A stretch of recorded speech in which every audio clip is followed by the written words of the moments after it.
Ahora como el tema no lo he propuesto yo y no es mi terreno, pues intentar estar un poco más calladito y dejar a vosotros que habléis. Gran programa doble. No, al revés. No, Tienes que hablar tú. En el Cine Rialto Maracaibo. David nos ha elegido unas películas bastante aburridas, ¿no? Sí, el tema era ese. El tema es intentar. Por eso lo digo. El tema era intentar relacionar el cine social con. Un podcast de David Fuentescoso, Antonio Guarnet y Luis Antonio López Velda. Tú lo es. Un cine social que no sea un peñazo también es posible. Claro. Edición y producción, Flavia Bernardes Rodríguez. Es como una interrogación y aquí vamos a intentar lanzamos la idea a los oyentes que nos digan esa interrogación, porque está claro que Ken Loach no va a aparecer, ¿no? Que siempre como es el gran mito de hay algunas películas de Ken Loach que son rollo, sí, pero yo pondría Los Hermanos Dardenne, son más rollo. Son más rollo que Ken Loach. Ken Loach no diría que es rollo. Los hermanos, ¿has dicho los hermanos Bardem? Dardenne. Vale. Son unos belgas pesados. Sí, no. Un día vamos a hacerle un ciclo de los antes que los Bardem yo pondría los Trueba. Pues los Dardenne son unos bastante pesados, que aparte aquí me voy a ganar muchos enemigos. A mí me gusta el cine de los hermanos Dardenne es el que le gusta a los profes de la Escuela de Cine de Barcelona. Hombre, por eso el cine español... A los que mandamos un saludo. Por eso algunas películas de cine español de las que premian en festivales, porque hay mucho cine español, pero la de festival también a veces son un poco piñazo. Y por cierto que... ¿Podemos decir que estamos más o menos por el Festival de Cannes o no? Sí, el Festival de Cannes está ahora mismo... Sí, por eso pues digo, como están por fecha, como esto no va a salir en mayo... Se está celebrando cuando grabamos. Claro. Se está celebrando cuando grabamos, ¿no? Esto saldrá en mayo, porque... Claro. ¿Alguna buena reacción han tenido todas las películas que se están estrenando? Competición oficial, ojo, de española, ¿sí? Pues yo no diría que Ken Loach es un director cuyas no, además tiene algunas que no son aburridas. Yo diría que son... pues a veces son muy partidistas o se le ve mucho la tendencia, que está bien, que se te vea la tendencia, pero que no son sutiles. Pero los de Hermanos Dardenne sí que... A mí me gustó mucho Rosetta. Vale, que de las primeras. Me enteré que le quitó la Palma de Oro a una película española, ¿no? Que era la favorita en ese momento de Almodóvar, creo. Ah, pues entonces sí, de Almodóvar mal puede hecho. Ser Todo sobre mi madre. ¿Es del mismo año eso o no? Podría ser, no lo sé, búfalo. Ahí estamos porque es complicado. Filmax presenta... Tienes el primero que hizo cine social encubierto con cine de comedia, que nada más y nada menos que el gran Charles Chaplin, ¿eh? Todas sus películas tenían ese componente social, ese componente del personaje del vagabundo, que es una maravilla y que exactamente que en Francia se le llamaba Charlotte, ¿no? El personaje del nombre viene de Francia, aquí el tema de Charlotte, y que vimos muchos de sus cortometrajes, vimos a través también de la primera de televisión española en su momento que emitía los sábados también mucho cortometraje. Y de ahí viene la palabra favorita, no sé si conocéis a José Miguel Villarroya, si no lo conocéis, ya estáis tardando, que es para mí el tío más divertido de internet. Porque habla del Real Madrid y de política desde su ideología comunista, que es lo mejor, es comunista del Real Madrid. Que él, cuando hay cosas así del mundo moderno que no le gusta, le dice, esos son charlotadas. Qué bueno, eso es bueno. Sí, y a lo mejor está reconocido por la RAE. Esa expresión yo la conozco, pero hacía muchísimo que no la escuchaba. Precisamente una charlotada era, como igual que decimos que el landismo de las películas de Holanda, la charlotada era las películas de Charlotte. El berlanguiano también está ya reconocido por la RAE. ¿Has visto lo de Rosetta o aún no has visto lo de Rosetta? No les interesa. Bueno, pues Luces de la ciudad, el gran Charles Obra Chaplin. maestra absoluta. Sí, totalmente. ¿Puede ser una de las 20 mejores películas de la historia del cine? ¿O de las 10? Quizá que no, yo pondría 20, ¿eh? 20. Que quizá por el final. Una vez recuperado el final, me falla. Que fíjate qué cosa. ¿El final te falla? Sí. No, ahora discutiremos. Vamos primero por partes de contar un poco brevemente el argumento. Típico vagabundo que conoce a una bellísima vendedora de flores. La violetera. Exactamente. Y al final ahí tuvo el plagio, Chaplin por el tema de la música. Y bueno, y él se confunde una escena que tardó muchísimo en realizar Chaplin, de cómo una chica ciega o una mujer ciega puede identificar a un hombre rico, pues hizo lo del tema del coche, del cierre de un coche de alta gama, por así decirlo, en la época. Y que no había muchos coches tampoco en esa época. Y entonces él estuvo mucho tiempo ideando esa secuencia y al final decidió meterla así en el metraje y ella se piensa que es un rico. Y ahí está todo el juego de la película, de esa historia de amor, y aparte está el otro juego de que él salva la vida a un ricachón que es su amigo, exactamente, que solamente es amigo del personaje del vagabundo cuando está borracho. Cuando no está borracho, pues son los mejores un rico más. Un rico más. Y eso forma parte también de la antología de las escenas cómicas de la historia del cine, que ahí sabéis que en 1931 Chaplin rodó la película sin diálogos, con los interludios, pero sí que utilizó ya efectos sonoros, como cuando se traga el silbato, que eso es magnífico en una de las fiestas de este ricachón, y toda la parte de la convivencia con ese personaje rico es también fantástica. Es el maestro de la pantomima. Sí, o sea, el momento del silbato intentando pedir disculpas es increíble. El combate de boxeo es memorable. Es alucinante. El momento de los espaguetis y la serpentina. Yo creo que la película tiene un uso del sonido memorable. Porque, por un lado, es divertido. Por otro lado, se está riendo del propio sonoro porque él lo despreciaba. Entonces, en lugar de poner diálogos, mete sonidos. Y se está riendo, por un lado, hay varios momentos en que se ríe de los discursos vacíos, ¿no? Cuando inaugura el principio, que es el principio magnífico también. Convierte el discurso en ruido sin sentido, ¿no? Me parece increíble. Y luego trabaja muy bien. Por eso yo creo que es tan querido por públicos de todo el mundo, porque yo a veces le pongo Chaplin a chavalitos que tienen chavalitos de 20 años y suelen conectar, le puede gustar más o menos, pero ven, o sea, hay una conexión ahí, porque sabe trabajar muy bien la comedia, el amor y el humanismo. Sí. O sea, es increíble. Son películas muy humanas, hablan temas muy sensibles, cualquiera se puede identificar, aun siendo, y claro, sobre todo con la importancia de hacer los gags visuales. Claro, al final, digamos, lo visual es el idioma universal. Todo el mundo lo entiende. No tienes que entender un idioma o entender la expresión. Visualmente te llega el mensaje mucho más directo, mucho más potente. Y esta película directamente tiene un discurso visual sublime. Es que eso lo trabajaba mucho. A él no le importaba, siempre lo contaba y no me cansaré de repetirlo, a él no le importaba parar la producción. Seguía pagando a todo el equipo de la película y intentaba hacer los gags visual lo más memorables posible, que perduraran, por lo que ha pasado, que perdura siglos. Es que se va a perdurar, yo creo, hasta que no vengan los extraterrestres. Alguna vez vienen, se quedarán flipados de lo de Chaplin. La peli ya, en 95, ¿no? Claro, sí. Claro, el de 71, de 1971. Y lo del final sí que no recordaba que fuera tan directo, es un primer plano de ella, creo recordar. Al final se opera, vamos a hacer, que no haya visto aún la película, pues no, da igual que le hagamos, que la destripamos. Al dinero que consigue. Hay otro momento memorable, que es cuando se pone a trabajar de barrendero de cacas de caballo. Que acaba ya desesperado y al final pasa el elefante y dice...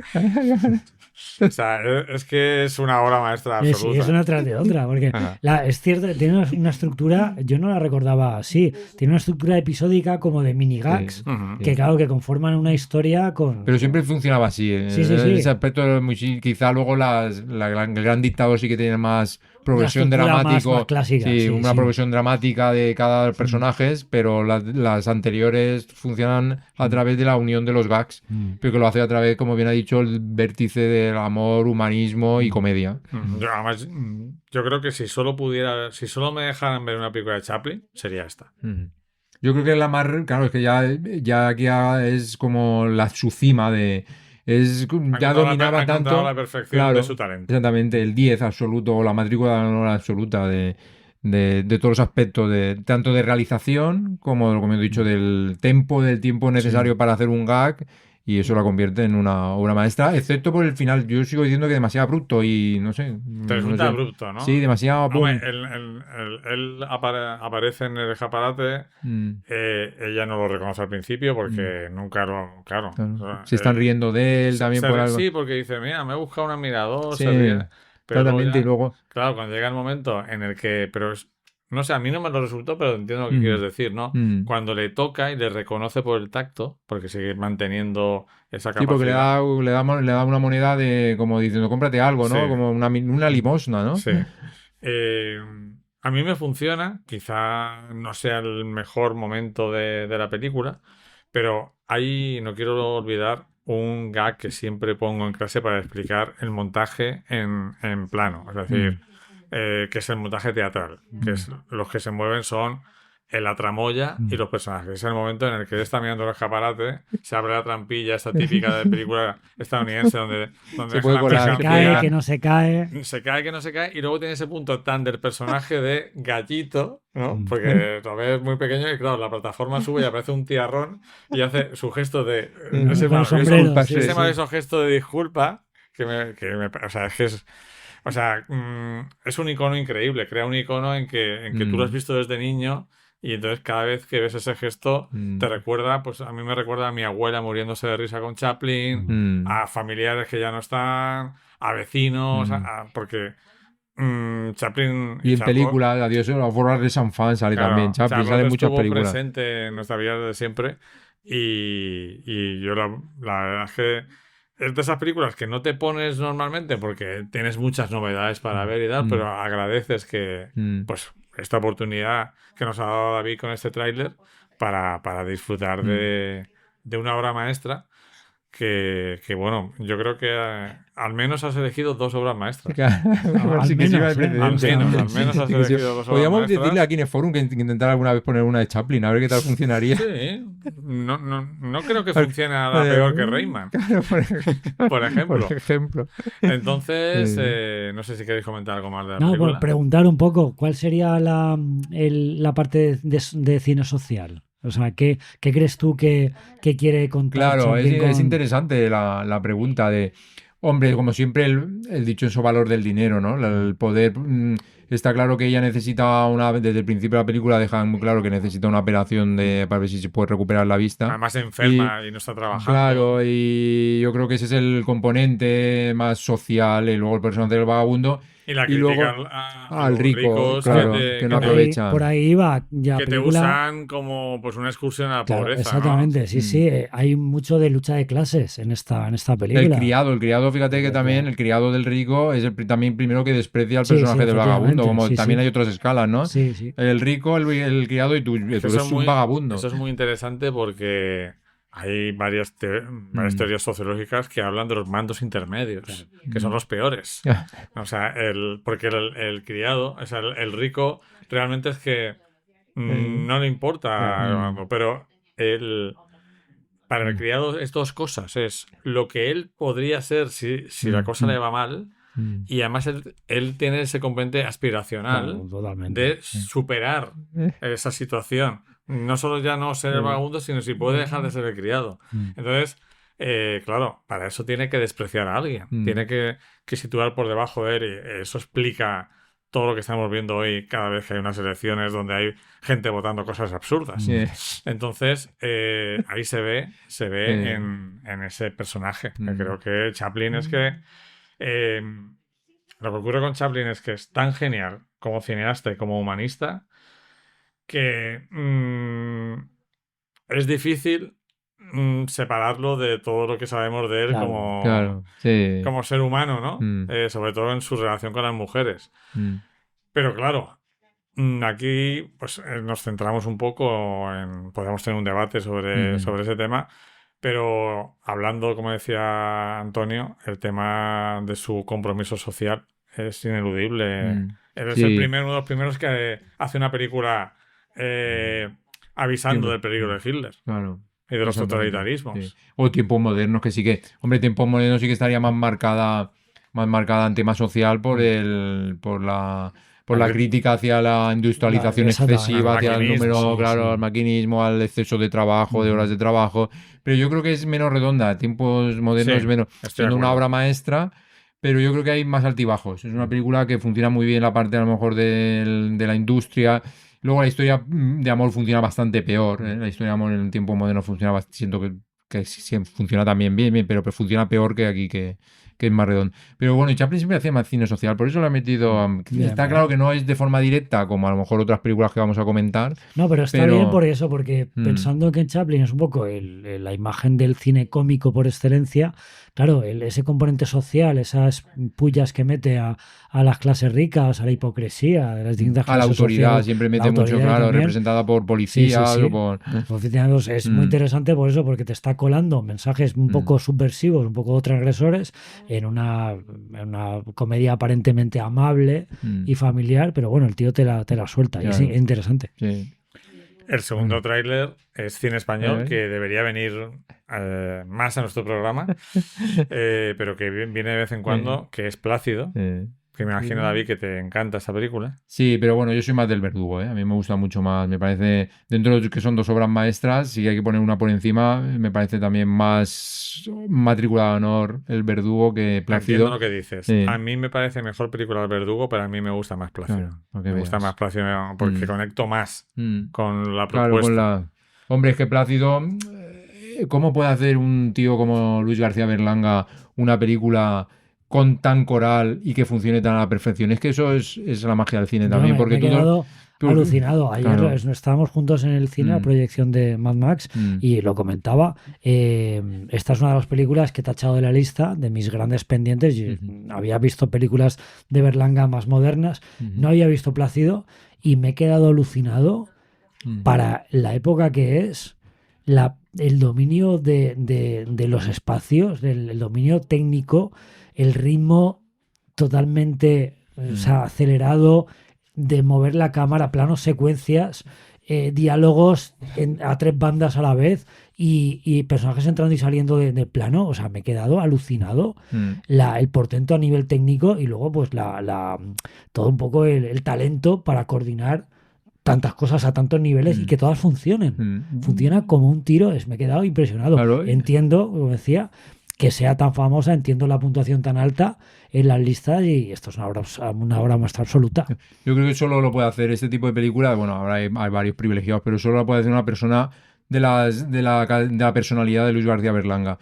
Era tan bon vivant, por así decirlo, la expresión esa que a mí no me gusta mucho decirlo así, pero era tan libertino, a lo mejor, ¿no? Que le gustaba tanto la libertad, pero en plan individual. Fijaros que era de aspecto también sería muy de personalidad, tenía también muy un retrato que también sería de analizar muy profundamente lo que es la psicología. Yo lo conocí personalmente. Fíjate, aquí. Y además estuvo hablando un buen rato conmigo porque, no sé... Le caíste de simpático. Sí. Yo también le conocí, no en persona directamente, pero fui a una charla que vino a dar a Alicante, no sé si recordáis, algunas charlas culturales que vino a dar a Alicante, yo fui como espectador y bueno, contar la anécdota de que estaba hablando un poco, no de su libro, de su cine y tal, y del enfoque de las películas, y en un comentario pues parecía que despreciaba cine fantástico de ciencia ficción, como que las historias de otros mundos y tal como que le eran ajenas, que a él le gustaban las historias de la vecina del quinto. Eso es muy también de las personas de esa generación. Sí, entonces claro, yo pues intervine y entonces pues mencioné que había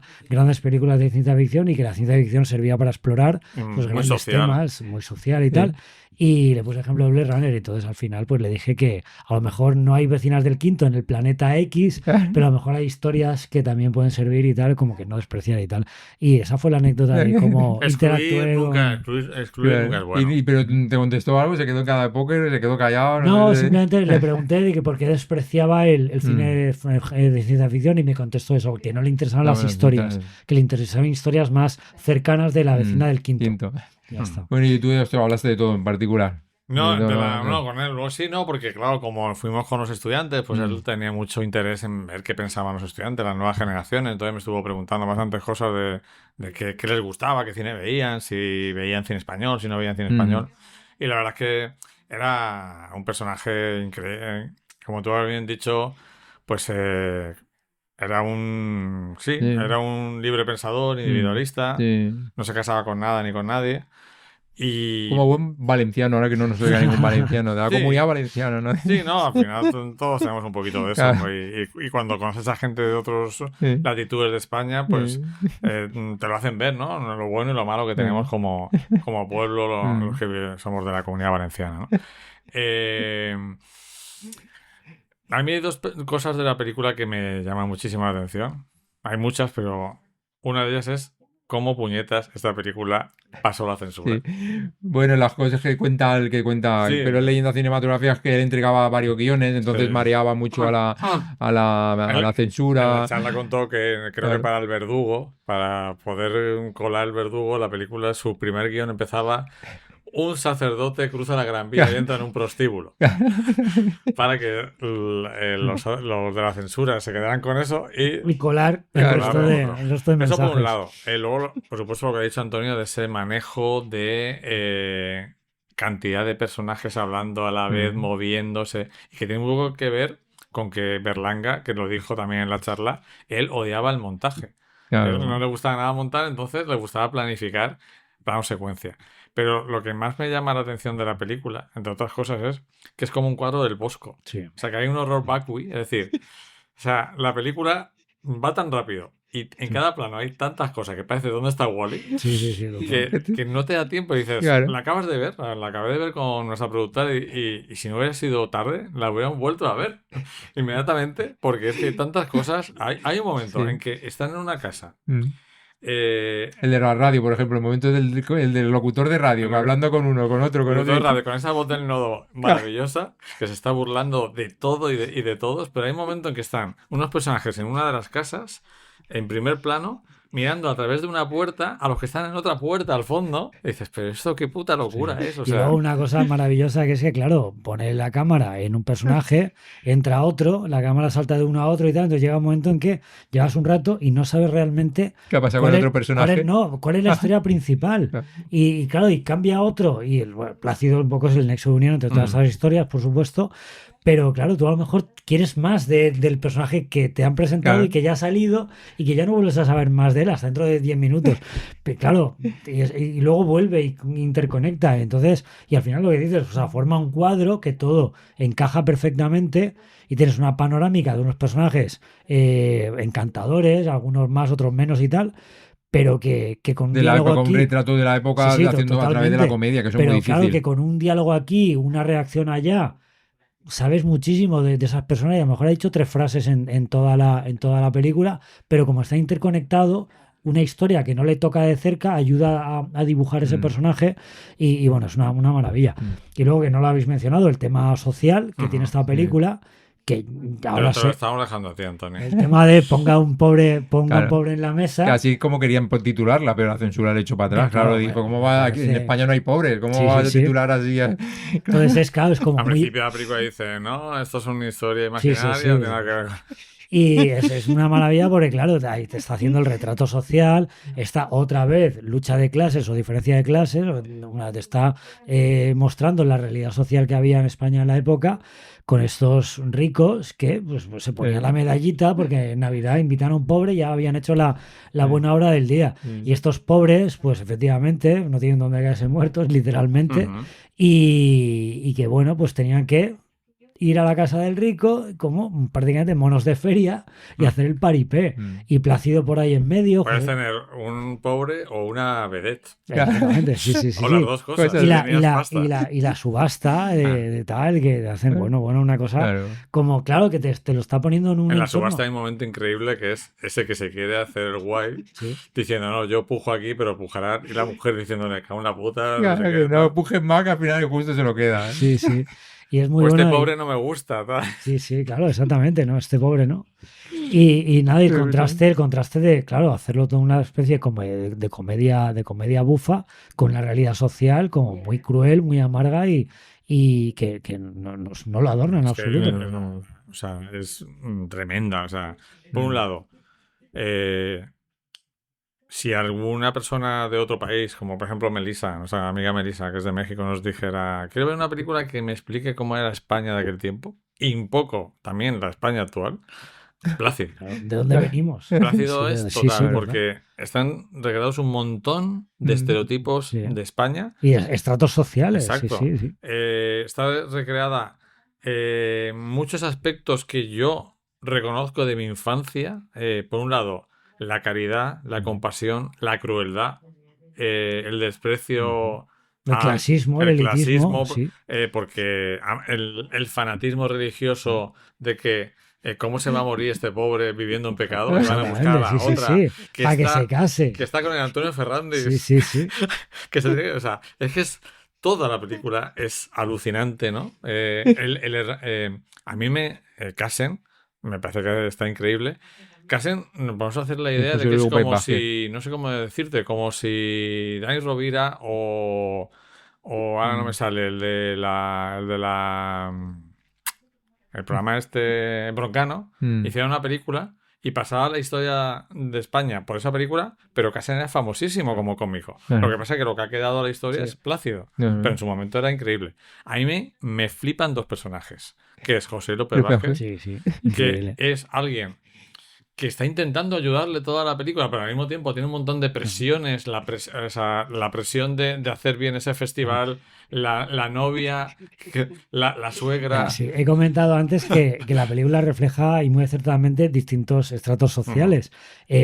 Obviamente el estrato de los pobres es evidente, el estrato de los ricos es otro evidente, pero también está este personaje bien queda, Trepa, que es pobre, pero quiere aspirar a más, se cree que está por encima. Soy el de las serrerías. Exactamente, y el personaje es un poco esto, o sea, tú lo estás viendo totalmente que quiere quedar bien con todos.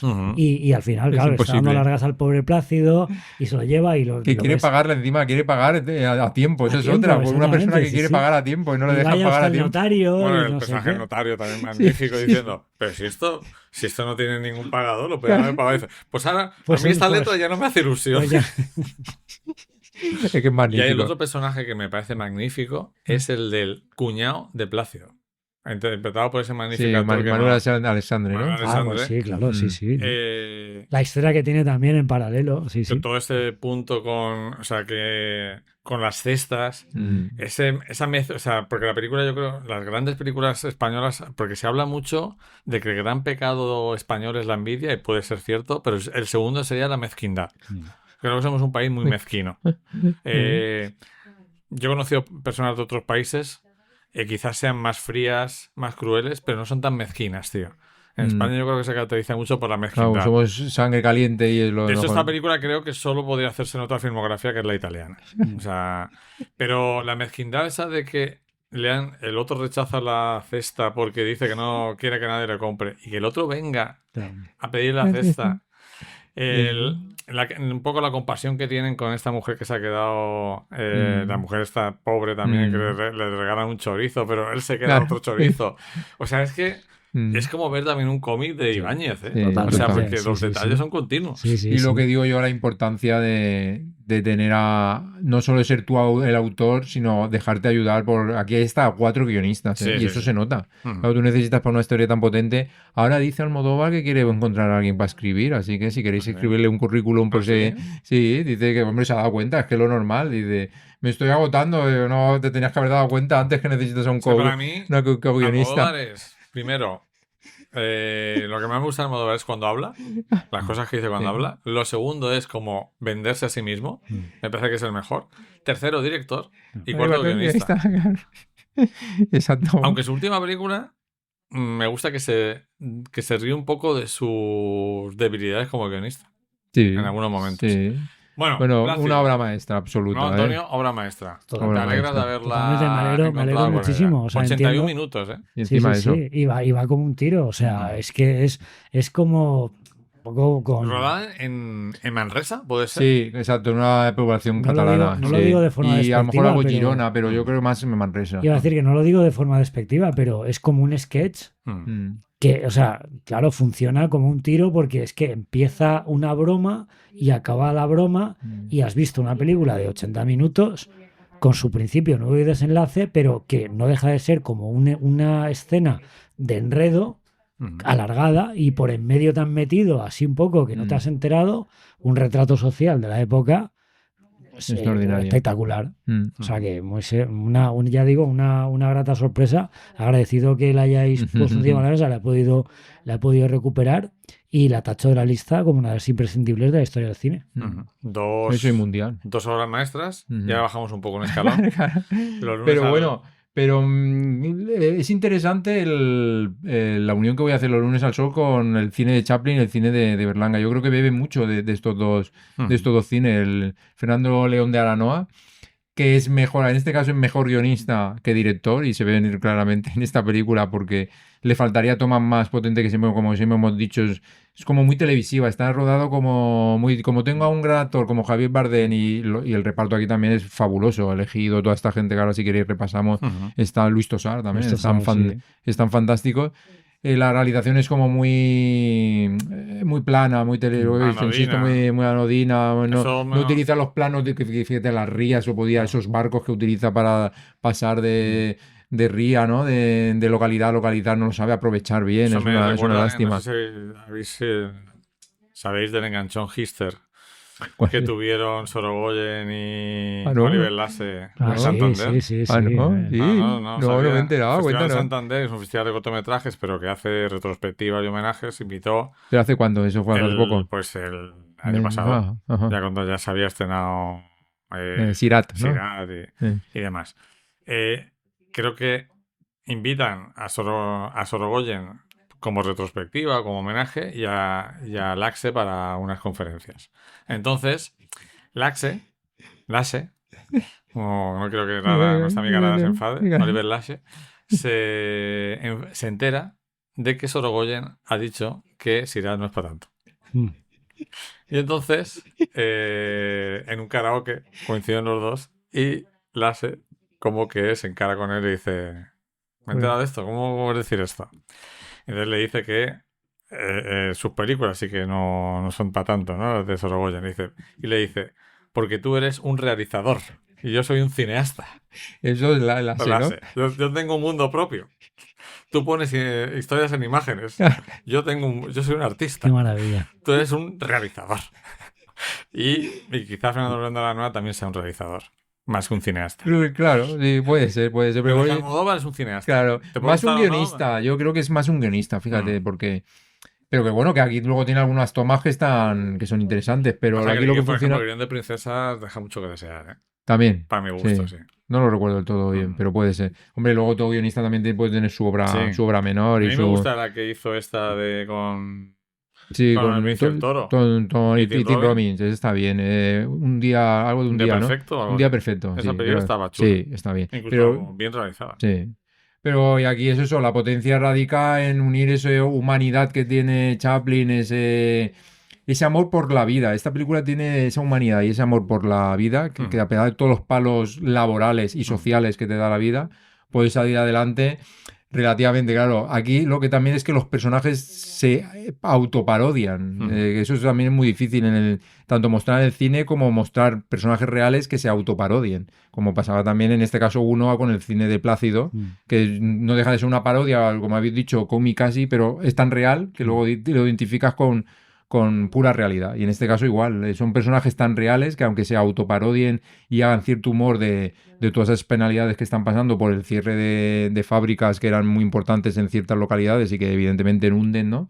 O ese bar que dice, va estupendamente el bar y solo están siempre ellos en el bar, siempre están solo ellos. El bar de uno de ellos que lo abre para los amigos. Claro, exactamente. El momento de ver el fútbol, ¿no? Exacto, y para tomarse, claro, y dices, bueno, ha invertido el dinero de la indemnización por despido pero para hablar, pero realmente luego el bar tampoco. Y luego esa otra generación, fíjate que con pequeñas pinceladas retratan también otro tipo de generación, como es la hija del dueño del bar, que también, y luego retrata también a gente extranjera como ese ruso que incluso había podido haber sido astronauta, ¿no? Y se inventan cada cosa también que es muy potente. Y luego la interpretación, claro, Bardem sí es que es una bestia interpretativa, ¿eh? Y en este caso todos los que le rodean también, claro, casi son bestias.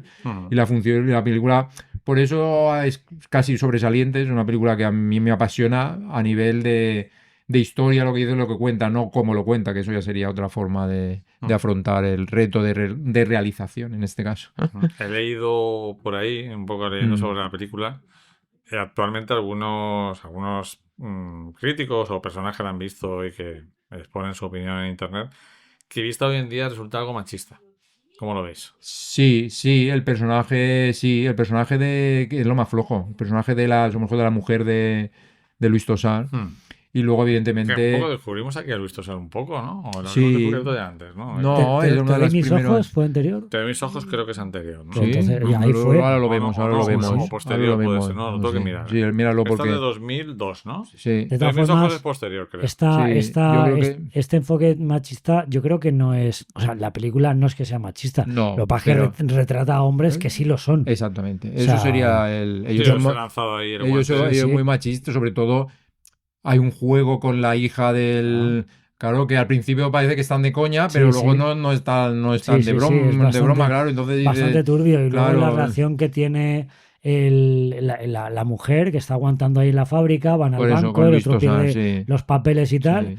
Y claro, el tío no se da cuenta de que no solo que está arruinando su vida, sino que está arruinándole a la mujer. Correcto. Y ves que la mujer está al límite y que en cualquier momento le va a dejar. Y como de hecho hay una escena que parece que así va a ser y parece como que se reconcilian, pero que ya está al límite y claro, la película te está poniendo, el director se está poniendo encima de la mesa y delante de tus narices ese comportamiento machista de hombre que no respeta a la mujer, no la toma en serio y de que la tiene pues para que le sirva y que si el hombre no trabaja, pues la mujer tampoco tiene derecho a trabajar. Pero yo creo que yo estoy con Antonio, es decir, sí que retrata cuestiones. Como que no. Hombre, luego él se acuesta, el personaje de Bardem se acuesta con prostitutas, o va a entender que es una prostituta, a lo mejor tampoco luego estoy diciendo que es una prostituta, y a lo mejor luego en la película no sea una prostituta. Sí, tiene pinta que sí, pero que hace el paripé con la casera. Exactamente. Tal. Sí, pero son personas que son yo machistas. Creo que la película, claro, refleja pues una realidad social, que es películas, o sea, gente de cierta edad que ya no puede acceder al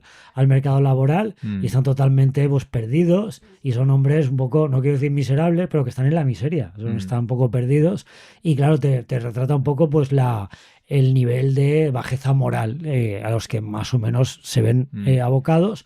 Pero el personaje de Bardem efectivamente intenta luchar, intenta salir, intenta pues transmitir esa sensación de esperanza y de querer mejorar y algunos pues bueno recogen el testigo de manera mejor o peor. Hay una historia muy, muy dura que es la del compañero que se suicida. La de César Bullago, que es un gran... Celso. Pues... preguntabas lo de antes de Almodóvar, efectivamente, Todo sobre mi madre era la favorita de ese festival de Cannes, pero bueno, Rosetta, que es una película de los Dardenne que a mí me gusta, por dos motivos, me parece que es de las mejores, y segundo, porque la protagonista era clavada a mi novia de aquel momento, francesa. Claro. Entonces... Tienes ahí una solo de unión. Pero además creo que esta muchacha, que es una actriz que me gustaba mucho, creo que ha fallecido. Sí, y no hizo mucho cine, y no hizo mucho cine. Luego yo creo que claro, si falleció la pobre joven. Bueno, el componente luego hay... Efectivamente, es que... falleció el año pasado con 43 años. Bueno, fíjate. ¿Cómo se llama la actriz? Emily Dequesne. Hay varios lo del cuento que él se dedique... Salía en El Pacto de los Lobos. Ah, mira, esa es buena peli. Y también salió en Close. A mí no me lo parece. No te lo salió en Close. Ah, sí, la de los dos chiquillos, es una obra maestra, ¿eh? Sí, pero que esa la Rodolfo... Pues haría de madre, a lo mejor, de la mejor era la madre de los chiquillos. Que digo, luego hay pasajes que él se dedique a cuidar a un niño, me parece también. Hace de canguro. Bueno, pero a raíz de la chica, de la hija del amigo. La historia del cuento infantil que ve, claro, el capitalismo. Pero esto está, ¿quién ha escrito esto? Es buenísimo. Y luego cuando sale el televisor yo también me río mucho. Cuando salen esos televisiones que antes habían los escaparates que había en la cámara de vídeo para enfocar. Que te enfocaba. Y dice, mira, no quería salir a la tele. Claro, tienen momentos muy humanos y muy tiernos. O sea, claro, tú estás viendo un grupo de perdedores que el sistema les ha derrotado y que ellos tampoco hacen mucho por salir de ese estado. La deuda por 8.000 pesetas por la farola. Así, eso es muy... ¿Cómo concluye todo eso de la farola? Y claro, el tío, por orgullo... De las últimas películas españolas que hablan de pesetas, ¿no? Sí. De hecho, la película es del 2002, pero está ambientado en unos años antes, todavía había pesetas. Sí.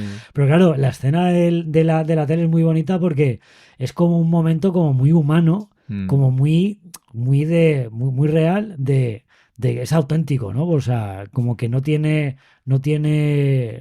se nota, ¿cómo es la palabra? Artificial.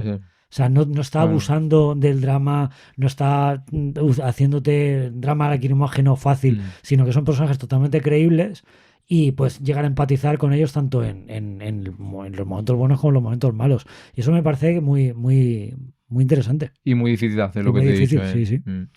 Bueno, pues estos 3 trailers que incluyen... creo que nunca hemos tenido 2 películas españolas y una muda. Fíjate, ya sabes que siempre pongo alguna española, siempre os pongo, intento poneros. El nivel está alto. Claro, Nos intentas ahí. Claro, siempre intento que veáis al cine español para ver si os podéis reconciliar en algún momento en algunas películas. En este caso, Plácido sí que claro es una obra maestra. El cine español. Ahora me estoy haciendo un ciclo de cine español de la transición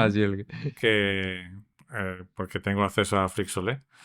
Y estoy viendo auténticas joyas. Hoy he visto la primera película de Vigas Luna, que se llama... Es una adaptación de Pepe Carballo, Tatuaje, y creo que es una peli muy, muy divertida. Claro. Más era un documento de la Barcelona del 76. Y el otro día la que puso García dice que es una gran película policíaca, una en blanco y negro. Para que no me acuerdo el título, pero la pusieron García en la... Esa una de esas. Esas son otros clásicos. Sí, ¿no? esa... En español hay mucho que ver. Tiene catalán de ese de policíaco que decían que estaba muy bien. Hay mucho que ver hasta 2012 o así. Ya llegó hasta que apareció un cineasta como Las Clase, ¿no? Pasamos al programa doble. Y en este momento es el momento de que nuestra amiga Melissa Rivera se incorpore al Pero no sé si va a querer. No sé si va a querer.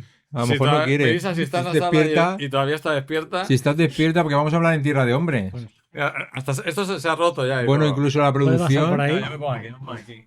Incluso la producción puede también que la ha visto, que yo he visto que puntuó bastante bajo para el modo de pensar. Solo 3 estrellas la producción en Tierra de Hombres. La productora. Es que se enfadó mucho con la película. ¿Ah, sí? ¿Quién la productora? Por Nicky Caro te enfadaste. No se enfadó. Le dejó un regusto amargo. Le gustó un gusto amargo porque le pareció... Es que estos yankees, estos estadounidenses, estos yankees... ¿Estos americanos? Le introduce Melissa. ¿De qué va en Tierra de Hombres? Adiós, te hemos pillado ya a saco, ya directamente. Oye, vas a sentarte. del baño, nos ayudamos. Tú y yo. Melissa Rivera. Muchas gracias por estar aquí y mantenerte despierta, que son la 1:27 de la madrugada. Estamos grabando a unas horas muy intempestivas. Estamos haciendo literalmente un gran programa doble porque hemos grabado 2 programas seguidos. Exacto. Y estamos haciendo un maratón ya. Son 10 películas. Melissa Rivera, nuestra amiga de México, estudió cine. Creo que cada vez que hablo con ella... Pues me demuestra primero su gran humanidad y que es lo más importante, y en segundo lugar su sapiencia cinematográfica. Entonces, como sabemos que has visto la película y que te gusta bastante, la película En Tierra de Hombres de Nicky Caro, que tiene otra magnífica anterior que creo que es la que le abrió la puerta, que es Wild Rider. Es una película que se acerca a un caso más o menos real, dramatizado. Pero es cuando la ley norteamericana, estadounidense, obligó a que las minas incorporaran a mujeres a los trabajos que hasta ese momento hacían los hombres. Y nos presentamos al personaje de Charlize Theron, que creo que está estupenda. Es un trabajo increíble. Pues por diferentes situaciones personales, pues se ve abocada a trabajar allí porque le van a pagar muchísimo más que de camarera, sabiendo que se va a enfrentar a un mundo hostil. Es muy curioso ver las películas antes y después del Me Too. Súper interesante, porque yo cuando vi la película me impactó lo que pasaba, pero me parecía como normal. O sea, había visto esas actitudes en hombres en otros lugares. Pero el otro día me hizo daño. Me hizo daño la película en el sentido de todas las putadas, hablando así rápido y pronto, a la que son sometidas las mujeres de la mina por parte de sus compañeros masculinos. Y de forma totalmente impune. Sí, claro. Totalmente. Aparte, como muy terrible todo y muy gráfico para ser una película estadounidense de estudio, ¿no? Y ahora ya, pues, te dejamos, Melissa, que comentes qué te parece esta película del año 2005, ¿puede ser? 2000, se habla de memoria. 2005, correcto, 2005. Has acertado. Muy bien. Bueno, antes que nada, gracias por la introducción. Gracias por la introducción. Y bueno, sí, son la 1:30 de la mañana. Me siento como cuando en las fiestas juntan a 2 sillas y para que los niños se duerman. Sí, o sea, está muy bien reflejado. ¿Que eres la silla o la niña? Un poco de ambas. Y bueno, yo llegué a esta película de En Tierra de Hombres hace relativamente poco y por mera casualidad. Y me acuerdo que mientras la veía yo solamente pensaba como de cuánto odio a los hombres. O sea, de verdad, o sea, con todo respeto a ustedes tres les quiero mucho. Pero te entendemos perfectamente. De hecho, yo odio a bastantes hombres también. O sea, es un género un poco indefendible en varias ocasiones. Pero bueno, la cosa es que me daba tanta rabia que estos hombres quedaran impunes y ante tales injusticias. Y claro, pensando en que el personaje de Charlize Theron pues empieza a trabajar en la mina tratando justamente de buscar una vida mucho mejor. Y también porque en su contexto no solamente buscar una vida mejor económicamente, sino porque también ella era parte de sufría violencia familiar por parte de su pareja y quería mantener a su hijo, ¿no? O sea, a su hijo o hija, no recuerdo justo ahora. No, tiene dos, creo. Tiene dos. Tiene tanto de chico, creo que es chico y chica. Has acertado, son un hijo y una hija, o sea que... Perfecto. Programa doble. Si lleva un programa doble, acuesta la pobre, la verdad que importante. Entonces, pues claro, o sea, el trabajo en la mina, pues realmente es para poder salir adelante. Como bien dices, es un caso que está basado en hechos reales y sí que es un caso que creó precedentes para que el acoso fuera reconocido como discriminación ilegal y pues claro que la justicia para las mujeres trabajadoras pues no es un regalo y tampoco es una conquista. Esto que dices es importante porque Luis no lo ha mencionado. No solo la historia los hechos consiguieron que las leyes aceptaran a mujeres en las minas, sino se crearon protocolos contra el acoso sexual que hasta ese momento las empresas pues no tenían y digamos como que reconocieron que había un problema de acoso por parte de los hombres a las mujeres, haciendo necesario pues estos protocolos de protección a las mujeres, porque el tema era bastante escandaloso y empezaron a salir efectivamente pues más denuncias de acoso en muchísimos tipos de trabajo. Claro. También esta película fue el primer caso de demanda colectiva por acoso sexual en la historia de Estados Unidos y que, claro, cambió las leyes laborales para todas las mujeres para siempre a partir de eso. Lo explica muy bien en la peli, la importancia de la demanda colectiva para evitar, como dice el abogado, el Woody Harrelson, o que seas la loca o que seas la puta, ¿no? Sí. Solitaria. Como lo llaman de demanda de clase, ¿no? Sí. Tienes que encontrar una clase que sea un colectivo que represente de manera general el problema para que no te, digamos, ningunen haciendo que pierdas el caso. Claro, o sea, ahora que mencionamos lo de la demanda colectiva, pues también me parece bastante interesante cómo está reflejado que el personaje de Charlize Theron pues trata de decirle o de solicitar el apoyo de sus compañeras para que se unan ante su demanda, pero claro, ellas ven al personaje de Charlize Theron como una rebelde, ¿no? Como una que... problemática. Sí, como una problemática, como que si me uno a ellas, soy parte del problema. O sea, una busca problemas. Sí, claro. O sea, muchas compañeras no la apoyan inicialmente, pero no es casualidad, porque esto muestra cómo el sistema fractura la sororidad a través del miedo. Si te, entre comillas, unes a la entre comillas, rebelde, tú también serás el blanco y tú también serás parte del problema. Hay una cosa que me parece que la película lo explicita de manera perfecta y es cuando le preguntan a las mujeres por qué no denuncias, pues esta película lo contesta. Totalmente, o sea, totalmente. Y al final también yo creo que no hay una víctima perfecta y cada persona y cada mujer denuncia cuando está lista para hacerlo, porque eso también se nos juzga mucho a las mujeres, ¿no? O sea, como de, ¿por qué no denunció antes? Bueno, esta película explica bastante bien por qué a veces no denunciamos en el momento y en general. La película muestra que el sistema judicial solo reacciona cuando la demanda deja de ser individual y se convierte en una demanda colectiva, como bien mencionamos. Y... ¿qué más iba a decir?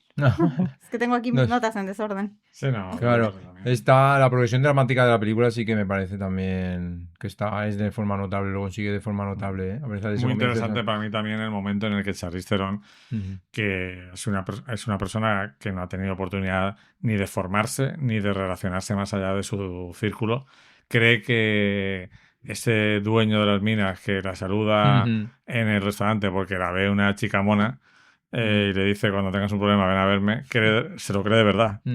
Y eso también es muy revelador porque habla de cómo las palabras huecas de los poderosos no sirven para nada.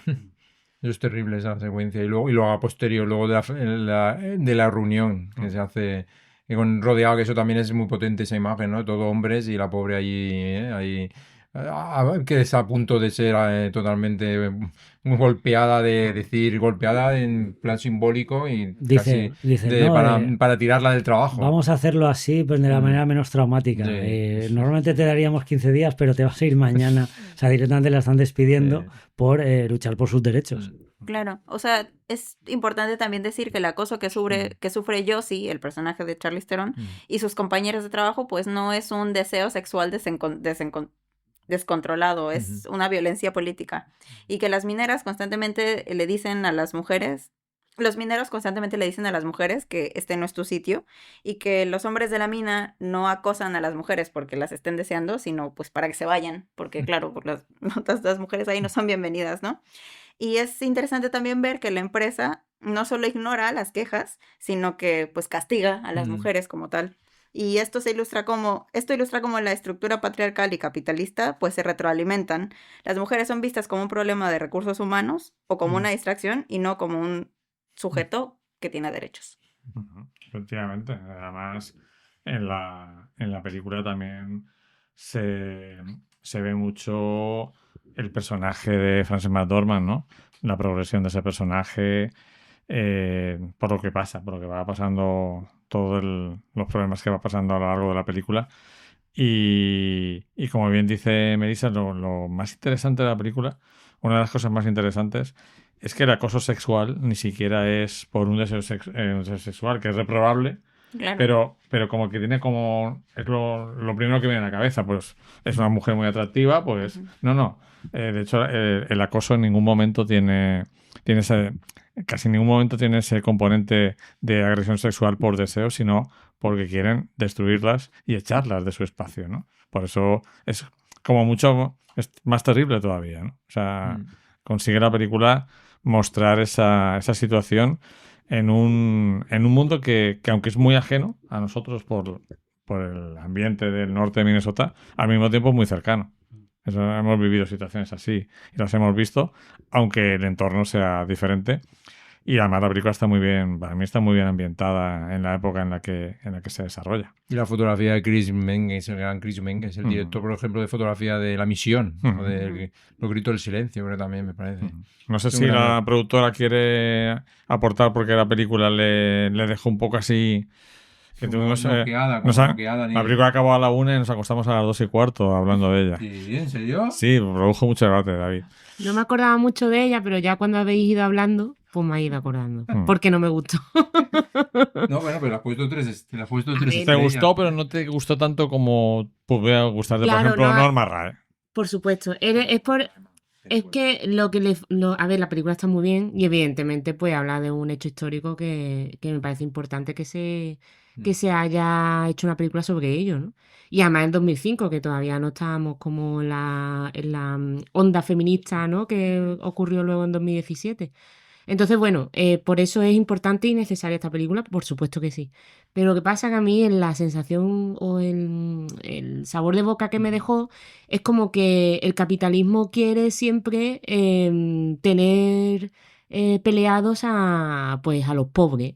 Y me da mucho coraje que no haya esa crítica, que no esté esa crítica. Está un poquito implícita, pero muy poquito. O sea, la solución es más individual en esa película. Exactamente. Entonces, que se pusiera tan malos a los hombres proletarios, pues me pareció irreal. O sea, más que irreal, me pareció injusto, ¿sabes?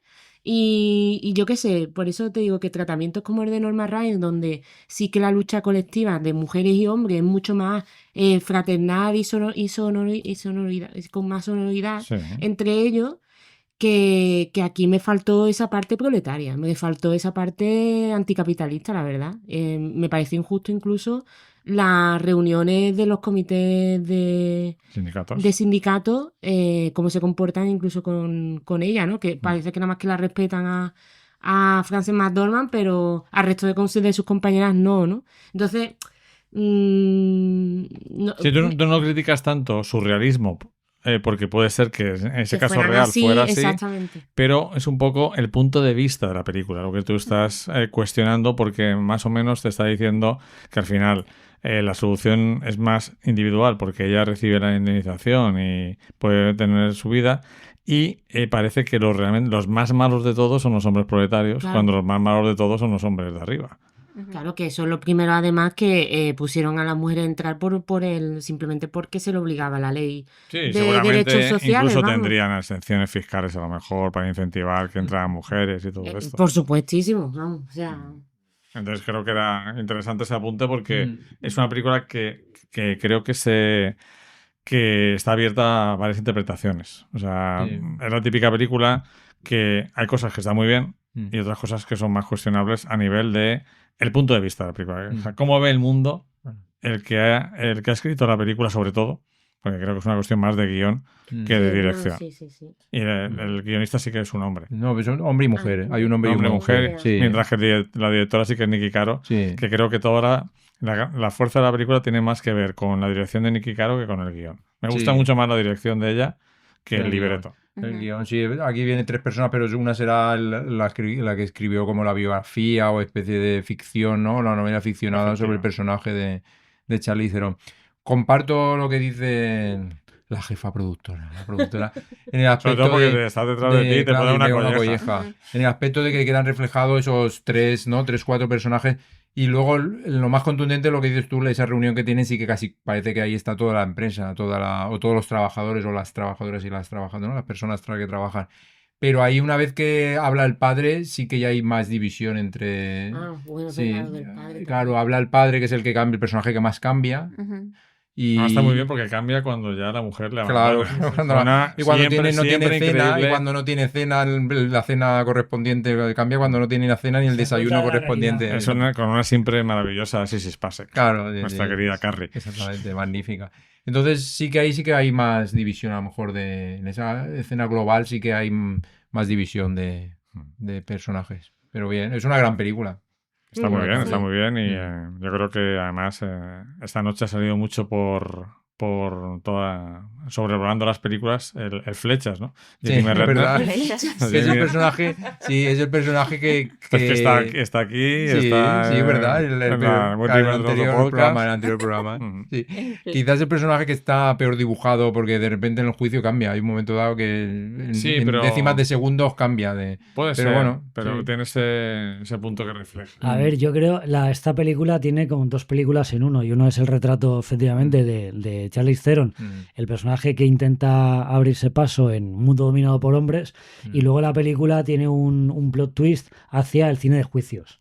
Entonces, claro, tú estás viendo la problemática el día a día de lo que era realidad en el trabajo, de ella contra los mineros, pero claro, luego cambia la dinámica de la película, es una película de juicios con sus propios códigos, y el tema de Jeremy Renner cuando aparece como testigo y le quería hacer la jugarreta a ella por rencor o lo que sea, o simplemente por putearla, pues al final el abogado, el personaje de Woody Harrelson, como que lo acorrala y tiene que reconocer que no la ayudó pues por cobardía, porque pensaba que no iba a servir para nada y tal. Entonces, el personaje no es que cambie en 10 segundos, es que durante todo el proceso y el hecho de estar en el estrado y verse enfrentado a su propia realidad, cómo le ha destrozado la vida a ella, tener al violador delante, al antiguo profesor, es como que son muchos estímulos y al final pues muy inteligentemente el abogado lo acorrala hasta el punto de que tenga que reconocer pues su propia cobardía, que ha estado como tragándose durante mucho tiempo. Pero eso al hacerlo con flashback a ti te funciona, pero a mí no me funcionó. Claro, es que son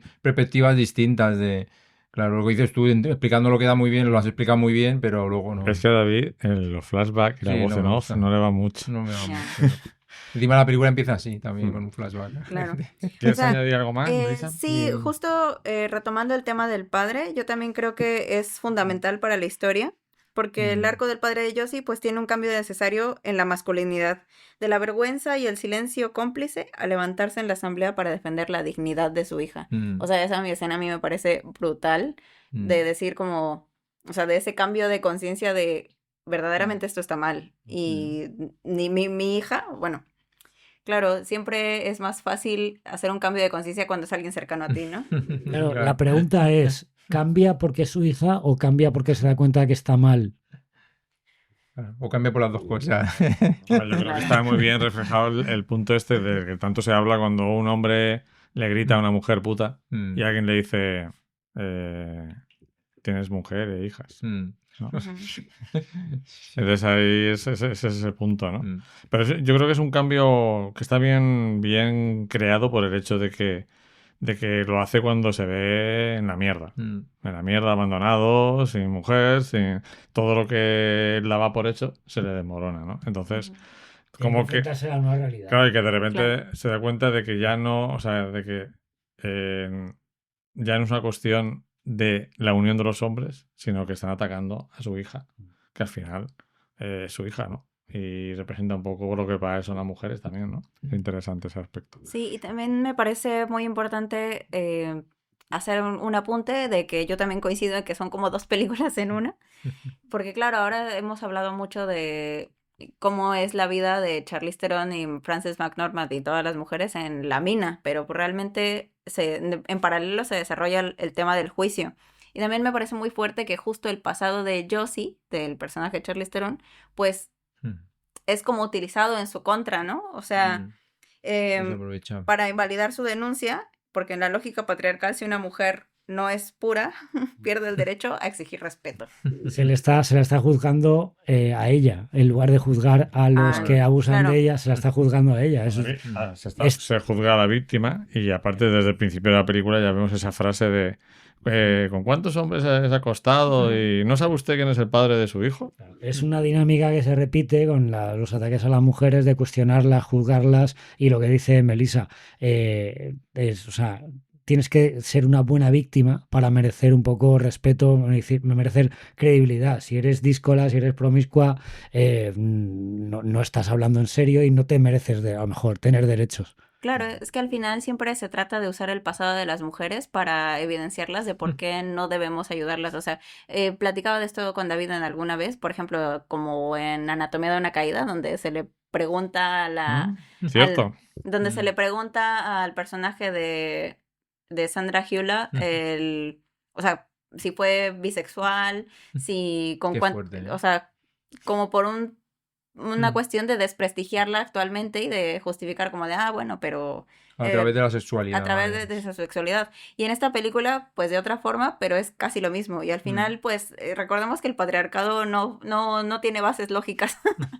Entonces, a mí me parece bastante fuerte que durante todo el juicio se trata de usar la vida de Josie como para volcarla en su contra y tratar de demostrar que no es una víctima perfecta y que no es una persona a la que se le pueda creer, que eso pues es algo que pasa. No hay víctimas perfectas. Bueno, pues... Sí, bueno, por añadir también, recuerdo que en Silwood ocurría una cosa 3/4 de lo mismo. La película de Mike Nichols con Meryl Streep, Cher y Kurt Russell. Que ella vivía además parecía que tenía como una relación poliamorosa o algo. Sí, podríamos llamarlo así. Sí. Y bueno, y lo primero que hacen para desprestigiarla es precisamente decir que vive con una lesbiana y con un tipo que es y con un tipo, sí. Bueno, que un tipo que tenía algún problema también o por ahí o yo qué sé. Entonces, pues fijarse, vamos, que es una dinámica que sigan apareciendo en el cine de Hollywood y que sigue pasando, evidentemente, porque no recordar a la víctima de La Manada aquí en España, cómo la desprestigiaron, y a Jenny Hermoso también, y a la víctima de Dani Alves. Sí. O sea, todas las desprestigiaron, todos los juicios mediáticos. Te has adelantado, Flavia, porque quería poner encima de la mesa una pregunta, aunque ya creo que ya la has respuesto. O sea, ya las... Sí, respondido. La respuesta la has respondido. No son horas. Nada, simplemente por poner el debate encima de la mesa. Yo tuve al final de la película un poco debate, un poco animado con Mai, porque la película es muy dura. No recuerdo en qué años está ambientada. 89, puede ser. 89, correcto. Claro, la película te muestra la realidad del año 89 y yo acabé la película con la reflexión de si hemos avanzado un poco. Y Mai me decía que no. Y yo discutí con ella porque, hombre, un poco sí. Y me decía, no, Y yo, hombre, un poco sí. No fue. Sí, no. Entonces, Sí, no. claro, el tema es, o sea, creo que, ¿cómo lo explico? Aún entendiendo el punto de vista de Mai como mujer que se ha visto sometida a ciertos abusos en el trabajo y tal, y conoce de primera mano esas dinámicas de poder de los hombres, me parece muy jodido aceptar que desde el año 89 hasta ahora no hemos avanzado a nada. ¿De verdad lo creéis? Pero es que el libro que estoy leyendo yo ahora, por cierto, que es increíble. Yo creo que... Después de trabajo, reflexiona sobre cómo ha sido la revolución doméstica desde el siglo XIX a ahora. Y tampoco ha sido una revolución. O sea, la revolución fue en el siglo XIX, ¿vale? No fue ahora. Quiero decir, la película acaba de una empresa que no tenía protocolos sobre acoso laboral, acaba teniendo protocolos sobre acoso laboral. Esos protocolos se han extendido a muchísimas empresas. Ahora hay protocolos para proteger. Que funcionen o no es otra historia, pero quiero decir, la realidad, que es real, de que no hemos avanzado nada desde el año 89 es una realidad muy jodida de aceptar y te hace un poco plantearte de qué es lo que hay que hacer para que esto cambie o acabe. Yo creo que el progreso nunca es unívoco. Entonces diría que en algunos aspectos de ese tema hemos mejorado y en otros hemos empeorado. Esa es mi visión. Sí, que a lo mejor lo que no podemos comprender es por qué el progreso no ha ido tan rápido como el progreso en otra parte, en otros campos, ¿no? Pero es que en cuestión de derechos laborales hemos ido hacia atrás desde los 80. Es que si nos ponemos las cosas encima de la mesa, vemos que, o sea, que se puede, los abusos sexuales en el trabajo, yo creo que es una parte de los derechos laborales. Evidentemente es una parte del feminismo, no digo que no, pero es parte de llevarse bien en la convivencia del trabajo entre los compañeros. Entonces, si desde los 80 lo que hemos tenido ha sido rebaja continua y ataques continuos contra los derechos de los trabajadores y las trabajadoras, evidentemente lo que hemos tenido ha sido un regreso. O sea, hemos tenido una reacción negativa ante los derechos laborales. Hablando de mineros, pasamos a la última película. Claro. Que no sé si Melissa ha visto. Si no la has visto, tienes que verla. Sí. Que es Pride, Orgullo. No la he visto. Una película hace poco, ¿no? Una película basada también no en un caso real concreto, pero sí en la historia de Reino Unido en los 80, que fue pues las luchas mineras, las huelgas mineras contra el gobierno de Margaret Thatcher y la relación de esas asociaciones mineras con las asociaciones, con el colectivo gay. Para recaudar fondos, porque exacto. Claro, como una vez que estaban tanto tiempo en huelga no tenían recursos económicos ni siquiera muchas veces para comprar alimentos, para el día a día de la vida cotidiana. Y entonces esas personas se dieron cuenta que podían ayudar a los mineros, ¿no? Y es fabulosa la película, es maravillosa. Está en RTV Play, así que la puedes ver en cualquier momento. Yo la puedo ver una vez al mes. Claro, sí. Hay un tema interesante, ahora que dices lo del tema de ayudar a los mineros en huelga y tal, y es prácticamente al principio de la película empieza el chico Mark, no me acuerdo cómo se llama. El que viene del fotógrafo, ¿no? Dices. No, digamos el protagonista, el más protagonista. El líder y tal, como diciendo, vale, nosotros venimos de un colectivo perseguido, hemos perdido derechos y tal, y necesitamos ayuda. Y ahora ellos están sufriendo los mismos ataques y el mismo desprecio que hemos sufrido nosotros. Y por eso, pues nos sentimos un poco con los ánimos de ayudarles de la misma manera que nos hubiera gustado que nos hubieran ayudado a nosotros y tal. Entonces, la película parte como del concepto más básico de empatía y de ver un colectivo que está siendo discriminado, que está siendo perseguido y otro colectivo que también ha sufrido esa persecución y ese desprecio, pues apoyarse. Y algo que no me esperaba, que yo no conocía el hecho histórico, como los mineros en huelga, compuesto por hombres, muy hombres, cómo rechazan la ayuda de este colectivo, pues precisamente porque es de gays y lesbianas, y les da vergüenza que los maricones, perdón por la expresión, les ayuden o les den dinero. Y toda la película es un poco la lucha de los mineros aceptando esa ayuda, y salen, por supuesto, prejuicios homófobos y retrata un poco pues las clases sociales de la época. A diferencia de la película que hemos comentado de En Tierra de Hombres, que creo que a veces tiene el punto de vista un poco distorsionado, esta película tiene muy claro lo que quiere decir sobre el mundo y lo dice muy bien. Y lo que dice es que todas las luchas son la misma al final.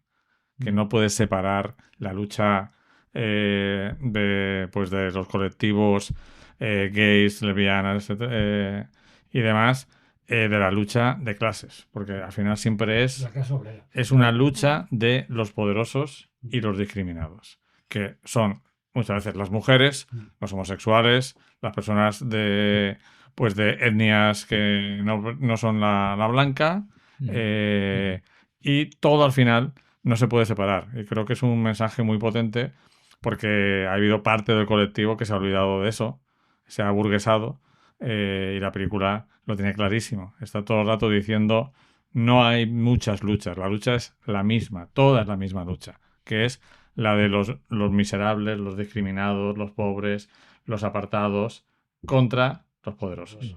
Y además creo que lo que hace también muy bien la película es que hemos visto películas que son muy divertidas aquí, como Plácido o como Luces de la ciudad, pero esta es una película totalmente lúdica. Es una película que se disfruta muchísimo y hace una cosa también muy interesante, que es muchas películas sociales, los personajes están sufriendo 2 horas al 100%. Y no aquí. Aquí también se lo pasan muy bien. Se divierten, se van de fiesta. Sufren, pero también se divierten, se van de fiesta. Y para mí el concierto es magnífico. Tiene una de las escenas que a mí más me emociona en la historia del cine, que es quizás semejante a la de Casablanca, la de la lucha entre el himno alemán y el himno la marsellesa, que es el momento en el que se ponen se ponen a cantar los mineros, las mujeres de los mineros y el colectivo a cantar la canción Bread and Roses. Y destacaría sobre todo lo bien que refleja la película, que es un tema que creo que no se trata como debería, que es que normalmente son las mujeres las que están siempre más abiertas al cambio y a entender a mucha más otra gente, porque los mineros hombres se niegan a recibir esa ayuda y son sus esposas, sus novias, las que acogen, o sus madres también, las que acogen esa ayuda. Entonces creo que el momento de esa colectividad es uno de los momentos más emotivos del cine del siglo XXI. Sí, iba a decir que el mensaje está bastante claro, es muy potente en algunos momentos, pero alguna crítica que he leído y que comparto en cierta manera es que la película es un poco más ligera de la cuenta. No quiero decir que es tontorrona porque la película es seria, pero claro, tiene este componente un poco que ya tenía Full Monty y películas así, que a través de la comedia y un poco del esperpento, pues está retratando una realidad social un poco dura. Y no sé hasta qué punto el componente festivo, el componente cómico, pues desvirtúa un poco el mensaje de crítica social que tiene la película, que es muy potente, pero que igual queda un poco diluido, o no sé si podría ser como un mensaje como más asequible para que lo entienda pues hasta cualquier persona, cualquier miembro de la familia. Claro, o sea, ahí te has contestado tú mismo. Yo creo que esa ligereza que no comparto, no creo que la expresión sea ligereza, pero podía entenderlo de la forma que has terminado tu comentario, que es para que lo entienda más gente, que lo entienda un amplio sector de público. Pero ¿no? de esa manera pierde la potencia el mensaje, ¿no? Yo creo que tampoco. Yo creo tampoco. Yo creo que gana, al revés, gana más. Lo que dice es una película que yo he visto también ya 4 veces y una vez si la pillaría en cualquier televisión me quedaría a verla. Porque es que tiene un ritmo que a mí me extraña que un director... Está gris y luego... Exactamente. Y luego... Vale. Es que yo no sé cómo este director no ha hecho más, porque tiene un ritmo... Yo creo que es una película que es como de conjunto, que sí que el productor, el montador o la montadora, la producción, todas las personas implicadas consiguieron unirse y hacer esta obra maestra que para mí es una gran... El final con los desfiles. Eso es maravilloso. Yo tengo una... O sea... Entiendo lo que dices, sí, Antonio, lo entiendo, pero creo que para mí es uno de los males de la opinión sobre las películas de hoy en día, que es que las películas que tratan temas serios tienen que ser serias. Me parece un error absoluto. Porque es que Luces de la ciudad... Claro. O cómo está tratado el tema del SIDA, que está muy presente en la película, pero no es necesario mostrarlo, porque todos ya tenemos imágenes sobre el SIDA. Entonces creo que esta película, que funcionó para ser una película británica y tal, bastante bien en taquilla. O sea, y luego ha ganado con el tiempo, con sus pases televisivos en todo el mundo. Creo que consigue su objetivo, que es transmitir su mensaje a la mayor cantidad de gente posible. Es decir, tú haces un peñazo del Festival de Berlín, que es el más peñazo de todos, de los grandes, junto con el de San Sebastián. Sí, porque Cannes y Venecia... De vez en cuando hacen cosas interesantes. Vale, serás, es que estoy absolutamente en contra de la rigurosidad en el arte. El arte no tiene que ser riguroso. Dilo. Tiene que ser riguroso un estudio científico. Pero el arte no tiene que ser riguroso. Tiene que ser chafardero. Tiene que ser, pues eso. Claro. Que conecte a través de lo lúdico. Como decían los latinos, enseñar deleitando. Entonces, no, con peñazos no vas a transmitir tu mensaje. Pero el tema, por ejemplo, el punto... Lo que a mucha gente me refiero. Lo transmites a una minoría. Esta película yo la he visto después de En Tierra de Hombres. Y claro, hablando de un tema muy parecido, prácticamente el tema es anólogo y encima compartiendo el escenario de las minas. Claro, el tratamiento del tema en una y el tratamiento del tema en otro es totalmente opuesto. ¿Ves? El drama prácticamente parece, o sea, sin quitarle méritos a la película de Charlize Theron, es un drama puro y duro, pero el mensaje como que queda muy, muy, muy claro y es como que esa dureza, esa crudeza, como que te impacta mucho más. Sin embargo, no lo digo... Pero en Tierra de Hombres, perdón, Antonio, totalmente de acuerdo contigo, tampoco es un peñazo. No lo es. Pero me refiero al tratamiento. Entonces, claro, la duda es, si no hubiera tenido la película de Pride ese tratamiento tan lúdico festivo, el mensaje hubiera llegado de forma más intensa o más directa. No quiero decir más seria, porque el tema es serio y creo que lo transmite bien, pero ¿no creéis que por haber abrazado un poco la comedia el mensaje puede haber quedado un poco desvirtuado o que tenga un aspecto un poco frívolo? Yo creo que no, porque ya hay muchas pelis serias sobre homosexualidad o sobre, yo qué sé, los derechos traumáticas. Entonces, lo importante para que piden los personajes para que un cine sea antirracista, sea diverso, sea que no caigan en el estereotipo, es precisamente poner a personajes que no estén continuamente sufriendo. No. Y esta película, evidentemente, lo que le ocurre es... Sufren, pero también... que tiene que volver al pueblo, que además es el Hot Price. Claro, sí, Andrew Scott. Andrew Scott, ese personaje, lo que sufre ese tío... Claro, y bueno, y también es terrible, ¿no? Las historias personales que tiene cada uno de ellos, que algunas las podemos saber, otras no, etcétera, ¿no? Entonces, todas esas cosas...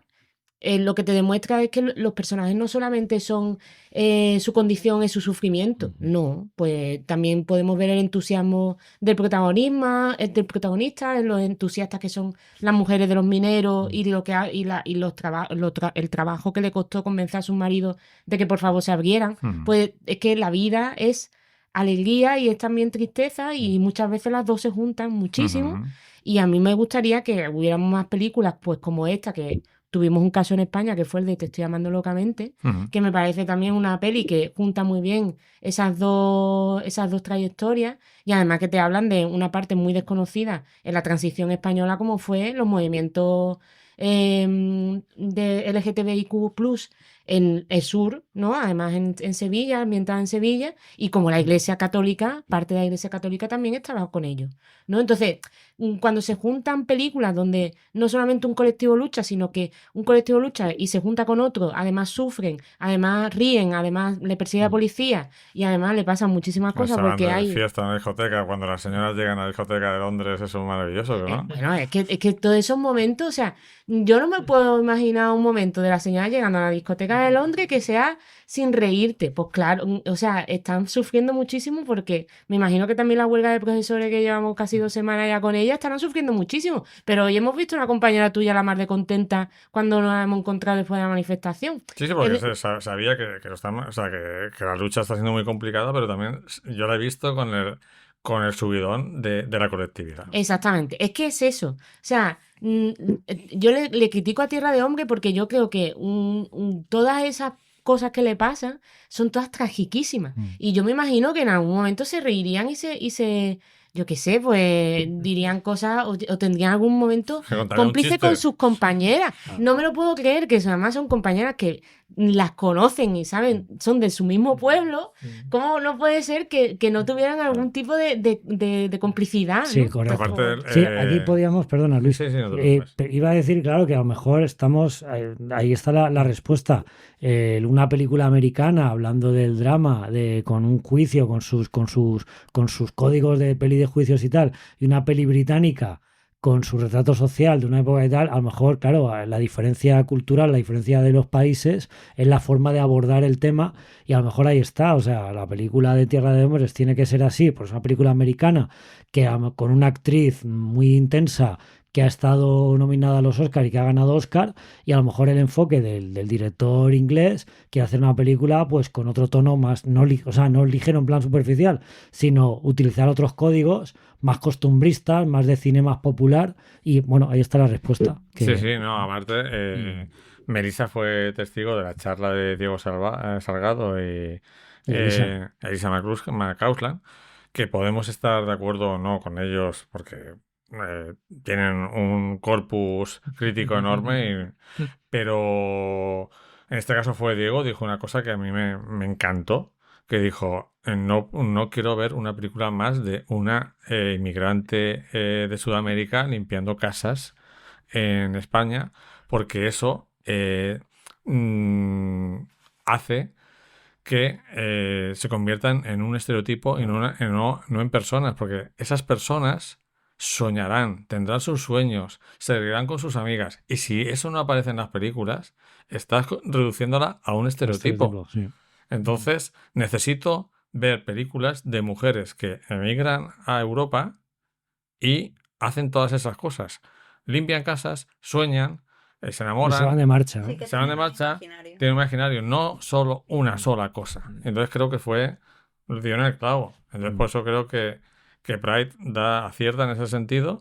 Entiendo lo que dices, Antonio, y estoy de acuerdo contigo, pero creo que al mismo tiempo es un acierto de la película. El otro enfoque pesa más. Exacto. ¿no? Y es más difícil hacer. El enfoque de la película de Pride, el orgullo, es mucho más difícil de hacer que un drama. Como en Tierra de Hombres es mucho más sencillo. Sí. Y yo creo que es la magia también del cine, que consigue crear un mensaje mucho más poderoso y más universal, yo creo también, el de Pride y Orgullo, que la de En Tierra de Hombres, por la dificultad que lleva ese tono de comedia y ligereza, que entiendo que podemos emplear esos dos términos, comedia y ligero, ¿no? Pero luego tiene una carga de profundidad la película tremenda. Es esa unión, lo que es el compañerismo, lo que es el ayudarse las personas entre uno, que es maravilloso, maravilloso el mensaje. Y lo difícil que es también que es una película coral, que evidentemente tiene el nexo de unión de ese líder, ¿no? De esa especie de líder, pero luego es una película muy, muy coral, que todos los personajes tienen mucha importancia. Bueno, si no queréis decir nada más, vamos a ponerlas en orden, como siempre. Sí, bueno, aquí es complicado, Así que, venga, de menor a menor, evidentemente sería En Tierra de Hombres la menor, luego Los lunes al sol, pero yo los tres las pongo luego al mismo nivel. Así que no vale, la medalla de oro para los tres. Trampita. Plácido, Luis de la Ciudad y Pride prácticamente al mismo. Hombre, Pride incluye un escalón inferior por el hecho del paso del tiempo, la pondrá también más en su lugar. Pero son medalla de oro para las tres. ¿Antonio? A ver, ¿cómo lo hago? Es que claro, no quiero decir Pride la quinta, porque un poco desvirtúa lo que estáis diciendo. No sales de aquí, pero... Que entiendo lo que decir, estoy de acuerdo, pero... Y entendiendo y respetando completamente lo que estáis diciendo... Antonio, no te justifiques, eres turista. Pues eso, pues... y te juzgamos. Me parece perfecto, y con razón. Yo pondría la 5, Pride... la cuarta en Tierra de Hombres, la tercera pondría Los lunes al sol, me ha parecido muy potente y muy necesaria, y entiendo que en su momento rompiera ciertas barreras y tal. La segunda la pondría, ¿cuál queda? No, claro, pondría Las luces de ciudad, pondría la segunda, y Plácido pondría la primera. Me ha volado la cabeza y estoy un poco como tú, David, pondría las dos al mismo nivel, pero bueno, quizá Plácido tiene un humor y una crueldad a la vez funciona, y la otra, claro, siendo hay que ser chauvinista de vez en cuando, sí, se has hecho bien. De que sí. Y Chaplin, bueno, Luces de la Ciudad, siendo también magistral, digamos que me ha impactado menos que otras más famosas de Chaplin, como lo hemos mencionado, pues Tiempos modernos, ¿A ti te gusta más Tiempos modernos? O incluso el Gran Dictador me gusta más. Porque quizá por esa estructura de película clásica con un desarrollo más formal. Esta, pues, no deja de ser una sucesión de gags y de sketch muy buenos, muy brillantemente dirigidos, muy, pues eso, la comedia de enredo, pero quizá no me impacta tanto como Gran Dictador. Bueno, pues yo para terminar, mi orden sería En Tierra de Hombres, empezando por abajo, Los lunes al sol, Pride, Plácido y Luces de la ciudad, porque ya he comentado antes que me parece una de las 20 mejores películas de la historia del cine, Luces de la ciudad, entonces, por coherencia, me pone la primera. Aunque está muy cerca Luces de la ciudad de Plácido. Pero bueno, por poner alguna, pues pongo a la película de Chaplin. Creo que no nos había pasado esto de poner dos películas tan buenas que nos ha costado tanto ubicarlas en el top. Pero las dos son obras maestras. Sí. Bueno, hicimos trampa, hay que reconocerlo un poco, porque no iba a ir Plácido, pero la otra hubiera estado el escalón, incluso a lo mejor el tercero, la que iba. No vamos a desvelar, algún día lo desvelaremos. Claro, en otro programa. Claro, exactamente. Claro. Muy bien, pues son más de las 2 de la mañana. Lo dejamos aquí y... espero que hayáis disfrutado. Ay, loco. No son los Oscar ahora, ¿no? No, el cubata es muy bueno, ¿eh? Ahora grabamos el especial del Festival de Cannes y ya pues desayunamos. Pues creo que para el próximo programa tenemos una sorpresa. Igual no hay 5 películas. Hay unas conferencias en nuestro cine. Un programa especial. Y nada, os invitamos a que una vez que hayáis escuchado el programa, os paséis por los comentarios a dejar comentarios si estáis de acuerdo con las películas elegidas, si queréis aportar alguna idea de los temas y si estáis, por supuesto, a favor o en contra o queréis opinar. Pues ahí los repases, ¿eh? Se lo está repasando bien, sí, ¿no? Sí, yo miro tal. ¿Dónde se puede escuchar? Esto? A ver, productora, ayúdame, porque yo siempre me voy a iVoox, que es la plataforma que más uso, pero también estamos, ¿dónde está? Estamos en todos lados. Spotify. Sí, en Spotify. Bueno, a ver, está subido a esto, ¿cómo se llama? Tenemos más plataformas que oyentes. Exactamente. Eso hay que cambiarlo, amigos. Bueno. Este verano lo hago. Darle promoción, cabrones. Claro, sí. Es que la mitad de los componentes del gran programa doble no te están en redes sociales. Entonces, claro, estamos Flavia. Nada más que estás tú, Antonio. Estoy Flavia y yo rebluiteando de vez en cuando. Hicimos un disclaimer en el otro programa de las mujeres y bueno, ahí. Y yo estoy viendo aquí la luna en una posición chulísima y me estoy alucinando, ¿eh? La verdad, qué guapa. ¿No? Pues sí. Pero está increíble ahí. No os despistéis, que hay que despedir. Ya luego la vemos. Un honor y un placer intelectual, como siempre, y un privilegio. Antonio, muchas gracias por aguantar hasta aquí. ¿Cuántas horas te quedan para empezar a trabajar? Pues me quedan 6 horas, ¿no? 7 horas. Hoy no juegues. 8 horas, te quedan 8 horas. Pero vas a jugar un poquito. Exactamente. Pues ya contaba con la hora que voy a tirar en la consola hasta que me venga el sueño. Bueno, un placer. Muchas gracias, Melissa, Flavia, por vuestra presencia y vuestros sabios comentarios. Y que repitan, por favor. Han aportado un poco de cordura a este desastre. Muchas gracias.